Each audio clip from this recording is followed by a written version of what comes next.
এখন মনে হয় আগেই তো ভালো ছিল। মাশরাফি, সাকিব, তামিম, মুশফিক, মাহমুদুল্লাহরা শিরোপা উপহার দিতে না পারলেও তাদের ছিল লড়াকু মানসিকতা। বিশেষ করে দ্বিপাক্ষিক হোম সিরিজে বাংলাদেশকে সমীহ করত যে কোনো দল। ওয়ানডেতে টাইগারদের গোনায় না ধরে উপায় ছিল না। আর এখন প্রিয় ফরম্যাটেই ছন্ন ছাড়া পারফরমেন্স। টপ অর্ডারে কনসিস্টেন্ট পারফরমেন্স নেই, মিডল অর্ডারের করুণ দশা। মিরাজের নেতৃত্বে টালমাটাল অবস্থা ওয়ানডে দলের। এমনকি ২০২৭ বিশ্বকাপে সরাসরি খেলা নিয়ে শঙ্কাও ফেলে দেয়া যায় না। কপালের ভাঁজ বড় হয়, দলটার হলোটা কি?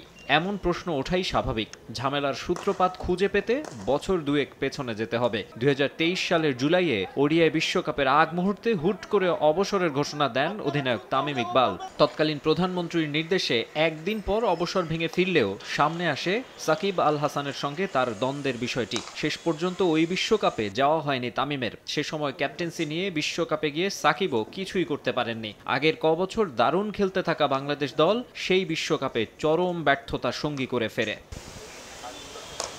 শান্তর নেতৃত্বে গুছিয়ে উঠছিল দলটা। তবে ২০২৪-এর ছাত্র জনতার অভ্যুত্থানের পর সাকিব দেশ ছাড়া ধীরে ধীরে আড়ালে মুশফিক, মাহমুদুল্লাহ। তবুও পঞ্চপাণ্ডবের ওপর অতি নির্ভরতা থেকে সরে আসার আপ্রাণ চেষ্টায় ছিল বাংলাদেশ। কিন্তু বোর্ডের অদূরদর্শিতায় আবারও এলোমেলো সব। কোনো এক অজানা কারণে ভালো করতে থাকা শান্তকে ওয়ানডের নেতৃত্ব থেকে সরিয়ে দেয়া হলো। দায়িত্ব দেয়া হলো মিরাজকে। লিটনকে টি-20, মিরাজকে ওয়ানডে আর শান্তকে টেস্টে। ৩ ফরম্যাটে ৩ ক্যাপ্টেনের ইমপ্র্যাকটিক্যাল ডিসিশন নিল বিসিবি। কিন্তু অপমানিত শান্ত টেস্টের অধিনায়কত্বও ছেড়ে দেন।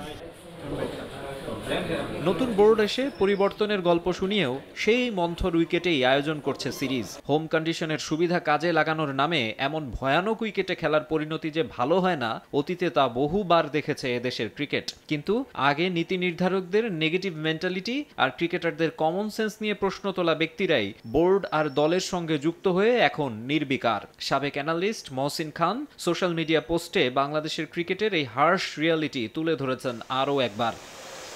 মহসিনের ইঙ্গিত সালাউদ্দিনকে নিয়ে। শোনা যায় ন্যাশনাল টিম সিলেকশনে বড় প্রভাব রয়েছে সিনিয়র সহকারী কোচ সালাউদ্দিনের। তার গ্রুমিংয়ে বেড়ে ওঠা জাকের অঙ্কনদের ব্যাটিং স্টাইল, স্কিল নিয়ে সমালোচনা তুঙ্গে। দলের ব্যাটিং ইউনিটের দেখভাল করা কোচ এমন পারফরমেন্সের পরও বহাল তবিয়তে আছেন দায়িত্বে। ক্যাপ্টেন মিরাজের নেগেটিভ মাইন্ডসেট নিয়েও কথা বলা যায় হাজারটা। সিস্টেম চলছে অদ্ভুত উটের পিঠে। পাপনের আমলে যা হয়েছে কোনো কোনো ক্ষেত্রে মনে হয় ফারুক বুলবুলরা ছাড়িয়ে গেছেন সেসবও। বিপিএল, এনসিএল এ ফিক্সিং, দল গঠনে অবৈধ লেনদেনের বিষয়গুলো যেন ওপেন সিক্রেট। আইসিসি, এসিসিতে কাজের বিরাট অভিজ্ঞতা সম্পন্ন বুলবুল মিরপুরে ধান ক্ষেতের মতো পিচ বানানো অ্যালাও করেন। আবার ঘরোয়া ক্রিকেটের অনিয়মের কথা শুনেও কানে যেন তুলা গুজে রাখেন। এসবের মাঝে ক্রিকেটে উন্নতি আসলেই কঠিন। মাকসুম আলম খান, সময় সংবাদ, ঢাকা।